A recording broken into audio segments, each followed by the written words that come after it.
Hi guys, welcome back to UK Stocks with Anna. So today I wanted to talk about 3 airline stocks in the UK that analysts say could be a potential buy right now. Obviously, the one thing to point out here is although things seem to be reopening, we don't really know what's going to happen. So in my opinion, these are still fairly risky stocks, but if you're into investing already, you know that if you want to make bigger gains, you're likely to have to take on more risk. So just make sure that you're comfortable with the level of risk that you're taking on before investing into any of these, and don't forget to do your own research as well.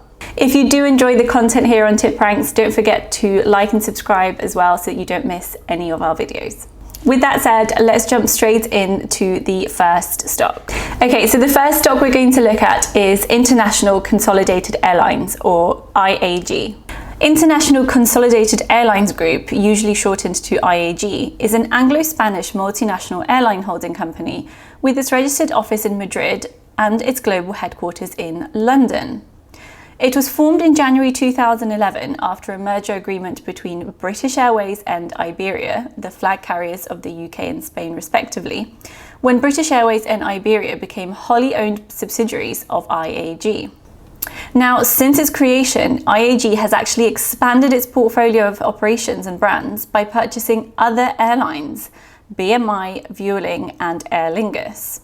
It also owns the Level brand and Avios, the IAG Rewards program. So if you don't know, Avios is essentially a rewards program where you can pick up points for shopping at certain places and then exchange it for air miles.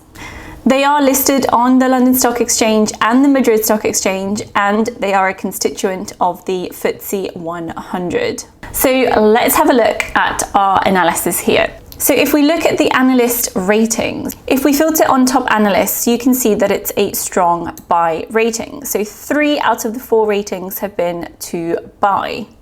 Now, if we put all analysts, it becomes a moderate buy still because 8 out of 13 are saying it's a buy stock, 4 are saying hold, and 1 are saying sell.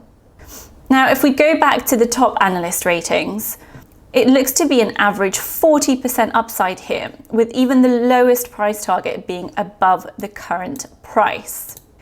Of course, if we go back to all analysts, we do have a low rating of 130 compared to the 168 currently. However, both the average and the high ratings are still above, with the average at 35% upside. Now, going into the stock analysis, we can see here that the SMART score is neutral. So overall, it is not forecast to outperform or underperform the S&P 500. But you can see here that the analyst consensus, as we said, is moderate buy, but the blogger opinions seem to be quite bullish here. But the interesting thing is, if we look at the stock chart, we can see here just how much it fell in 2020 when all of the travel stocks fell.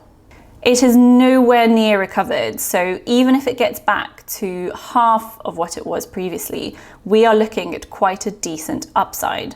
So overall, it's all going to depend on what happens with the travel industry right now. Is it going to recover or not? And what's going to happen with everything that's going on? So like I said, quite a bit of a risk, but hopefully if things do go back to normal in the next year or so, then there is a potential big upside here. If we look at the revenues here, we can see here that they were fairly consistent up until the Q2 of 2020. When it dropped massively and the earnings went into the negative. As expected though, airline stocks when no one was flying because of everything that was going on. So unsurprising here, it's all about that recovery now. The news seems to be neutral at the moment around this stock, so nothing massive that stands out here other than potentially here saying travel stocks rally as Biden hints at restarting flights to Europe. So personally, I do think, considering they own multiple airlines, I do think that it is the safest option out of the 3 that we're going to discuss, but I would love to know your opinion, so let me know in the comments below. Now, the next stock we're going to look at is Ryanair, ticker symbol RYA. Now, I would be surprised if you haven't heard of Ryanair. They are essentially the European budget airline. But if you haven't, Ryanair is an Irish ultra low-cost carrier founded in 1984. It is headquartered in Dublin, with its primary operational bases at Dublin and London Stansted airports. It forms the largest part of the Ryanair Holdings family of airlines and has Ryanair UK, Buzz and Malta Air as sister airlines. In 2016, Ryanair was actually the largest European budget airline by scheduled passengers flown and carried more international passengers than any other airline. Their route network serves 40 countries in Europe, North Africa and the Middle East. Now you can see the company has often been criticised for its poor working conditions, heavy use of extra charges, bad customer service and tendency to intentionally generate controversy. Having said that, they still continue to be one of the most used airlines in Europe purely because of their low-cost model. So they do charge for everything in terms of extras, but if you don't need proper luggage or any of the extras, then you can get tickets really cheap. So I've flown to Poland for like £10 one way, which is really, really cheap. So having a look at Ryanair Holdings here, we can see again that the top analysts rating is a strong buy, with 3 out of the 3 analysts recommending a buy. Now, on the top analysts, we've got an average 20% upside here, with the low price target again being higher than the current price. If we do filter on all analysts, it stays a strong buy, with 8 out of 10 still recommending a buy. And once again, it still has the lowest price target here as higher than the current price. So it seems to be quite a bit of agreement from the analysts on this. So if we have a look at the stock analysis, it isn't ranked on the Smart Score, but you can see here that the blogger opinions are bullish alongside the analyst ratings.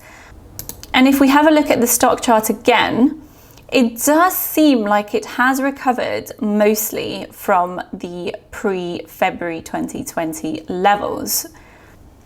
So potentially more risk on this one, purely because it's already looking like it recovered to those levels. If we do have a look at the headlines, it does seem like everything is neutral. And the reason seems to be that we do have some negative and positive headlines. So for example, they do seem to have lost some challenges with the courts. However, they do seem to be recruiting pilots and betting on a travel boom. So that was only 12 days ago. And this one here, 18 days ago, you can see that the June traffic surged on uptick in EU air travel. So they are seeing huge booms because a lot of people in Europe are now traveling between the UK and Europe because of the relaxed new rules. So most people, as a default, will go to Ryanair because of their cheap pricing. Now, personally, I really dislike them as a company, so I won't be investing in them myself, purely on the basis that I've experienced the poor customer service and I just don't want to give them more of my money. But if you don't share those feelings, then perhaps do your own research and see if you want to invest. The third and final stock we're going to look at is EasyJet, ticker symbol EZJ. So EasyJet is a British multinational low-cost airline group headquartered in London Luton Airport. It operates both domestic and international scheduled services on over 1,000 routes in more than 30 countries.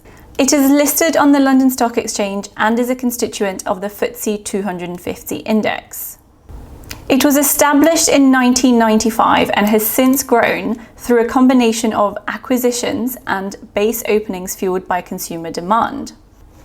They operate more than 300 aircraft and have 29 bases across Europe, with the largest being in Gatwick Airport in London. It is the second largest budget airline in Europe by number of passengers carried, only behind Ryanair, so the one we just discussed. So let's have a look at our analysis here. So if we filter on top analysts, we've only got 2 ratings here, 1 buy and 1 hold, with a potential 25% upside here. And if we have a look at the price targets, it is in keeping with the rest of them, where we've got a 25% potential average upside and the low price target still beating the current price. Now, if we filter on all analysts, that price target remains the same. However, the low target does decrease substantially. 5 out of the 12 say it's a buy, 6 say it's a hold, and 1 say it's a sell. Now, if we look at the analysis, the smart score is actually 8, so it is actually forecast to perform better than the S&P 500. As we saw, the analyst ratings are a moderate buy, but the blogger opinions are also bullish. Now, it does seem like the news sentiment is bearish, so let's have a look at the news. So it might be because Europe's travel industry is on a knife edge again. However, they have ramped up their flight schedule, it seems, and their shares jumped at their Q3 trading update. So if we have a look at that, their revenue for the third quarter showed a significant increase at 212 million compared to the prior year period. The loss before tax declined by 8% year over year to 300 million. However, by following a disciplined cost and cash management approach, they were able to reduce their cash burn to 55 million. And they've limited their fixed costs plus capex to 34 million per week, compared to the 40 million guided in quarter one.